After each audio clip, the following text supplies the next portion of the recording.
So everyone, welcome to the next video. So in this one, we're going to be looking at monetary policies.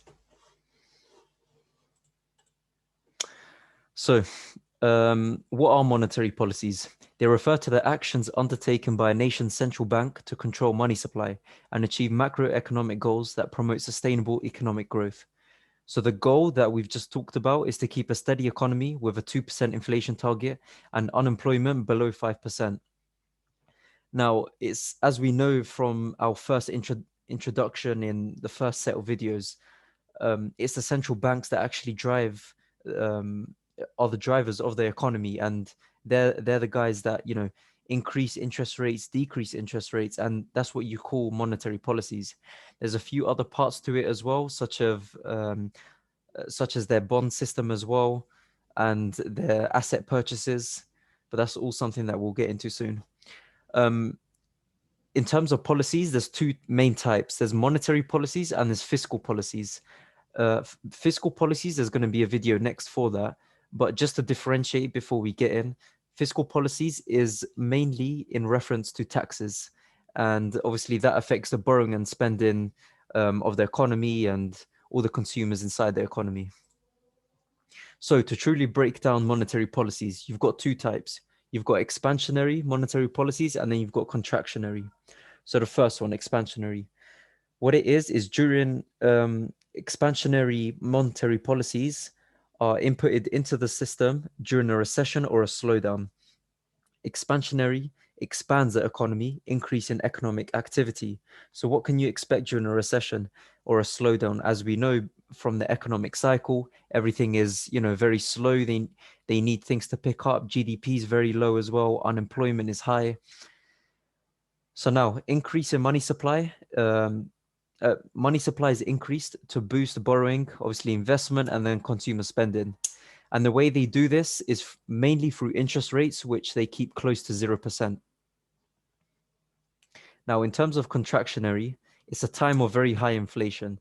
So this is post all of the recession and the slowdown, and it's when the economy is starting to get back to how it was. There's too much inflation because money supply is M2 money supply is very high in the economy. There's a lot of spending going on, lots of loans, too much business activity, and of course, as a result of this, inflation increases. Now, contractionary policies, it slows the growth of the economy and reduces economic activity. So what you can expect, I put so less employment, there's higher unemployment, businesses aren't as active as before. So of course you can expect less people to actually have jobs at the time. Contractionary times is usually the time where not many people are spending, not many people are investing. And this is where you've got to start thinking of the risk on and risk off environment.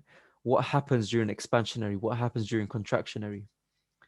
So in contractionary, higher interest rates promote people to keep their cash and store it in the banks because they gain an interest on that. So imagine if you have £100,000 and the bank is offering you, let's just say 2% on that a year. Now it might seem low, but compared to how risky the market is at the moment, this is probably your best bet. Hence why people usually are encouraged to keep cash in there with themselves and of course money in the banks. It prevents spending in the economy, and loans are not as attractive as before because there's too much interest to be paid. So in what ways are monetary policies sort of active? So the first one is in buying and selling treasury bonds through the open market operations. So that increases money supplied by the Fed, purchasing treasuries from securities dealers. So the way that works is we're going to get into bonds very soon as well. But as a precursor to that, the way that the Fed actually controls their bond purchases is they go to securities dealers, they're called, and it's the open market. So it could be you, it could be loads of other investors around the world, and the Fed actually purchases the bonds from them so that they would repay that loan in the future, and that's how they increase money supply through treasury bonds. The second way is through setting interest rates or the discount rate. Now, banks with good credit ratings pay an overnight loan called the discount rate. Banks with worse reputations borrow at higher rates. So to explain this further, as as banks, as the central bank increase, or the Fed increases or decreases interest rates, this has an effect on the so-called discount rate. Now, what that is banks, they lend money to each other overnight because they've got to keep certain reserves in their banks, and certain, like the Fed, for example, they would give banks with better credit ratings a cheaper discount rate, it's called, and then other ones would have higher rates. So this is the second way in which monetary policies work.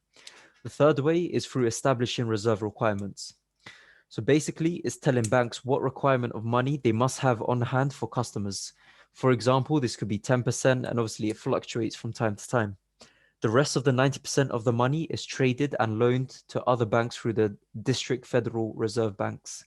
So that's just the, you can say, the local, reserve bank, the way in which they transfer money bank to bank.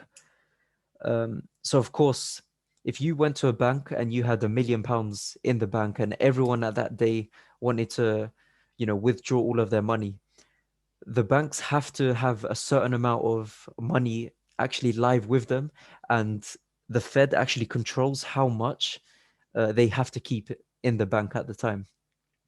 So the amount of money, the amount of bank reserves affects the short-term interest rates because of the amount they loan out or borrow from FRBs, which we just said, District Federal Reserve Banks, to maintain their reserve requirements set by the Fed.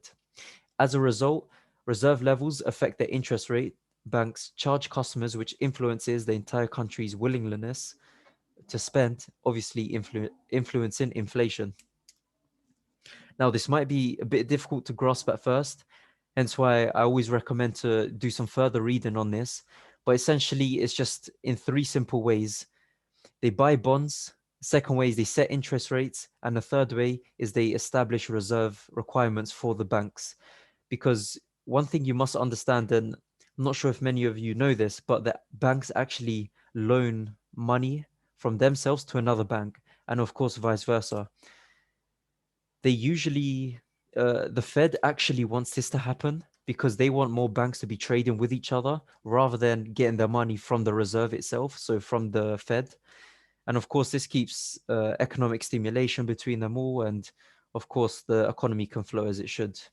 But anyways, guys, always refer back to this. Monetary policies is perhaps one of the most important things in macroeconomic fundamentals that you must understand.